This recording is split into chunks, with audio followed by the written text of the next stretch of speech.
మహానాడు 3 రోజుల పాటు ప్రారంభమైంది. కడప వేదికగా మహానాడు అయితే ప్రారంభం. ప్రస్తుతం ఎమ్మెల్యే గల్లా మాధవి గారు ఉన్నారు. మేడం ఏమనిపిస్తుంది? మొదటిసారి ఎమ్మెల్యే అయ్యారు, మహానాడుకి అటెండ్ అయ్యారు, ఏమనిపిస్తుంది మేడం? చాలా సంతోషంగా ఉందండి.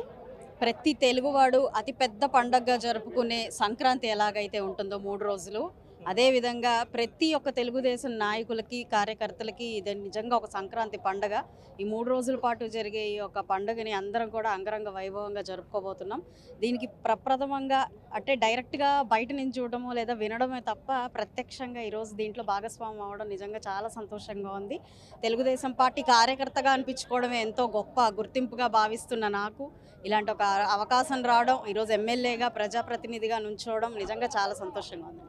అంటే పార్టీలో యువ నాయకత్వం అవసరం అని పార్టీ భావిస్తుంది. ఈరోజు మహానాడులో లోకేష్ గారు క్రియాశీలకంగా ఉండబోతున్నారు. కీలక పదవి ఆయనకి అప్పచెప్పబోతున్న ఒక టాక్ నడుస్తుంది.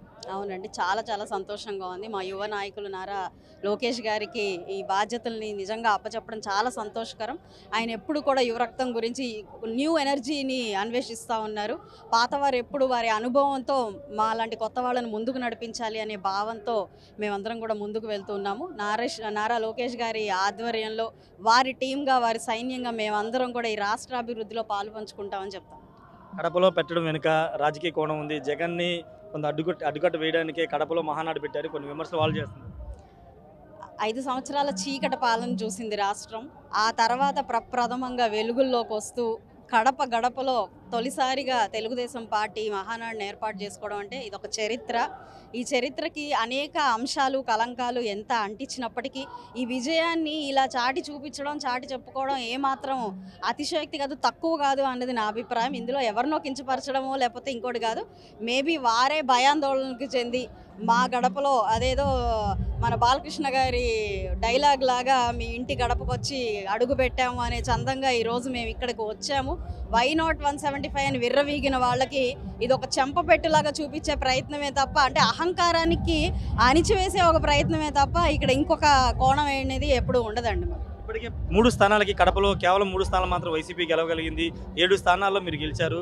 భవిష్యత్తులో ఈ సంఖ్య పెంచుకునే అవకాశం ఉంది.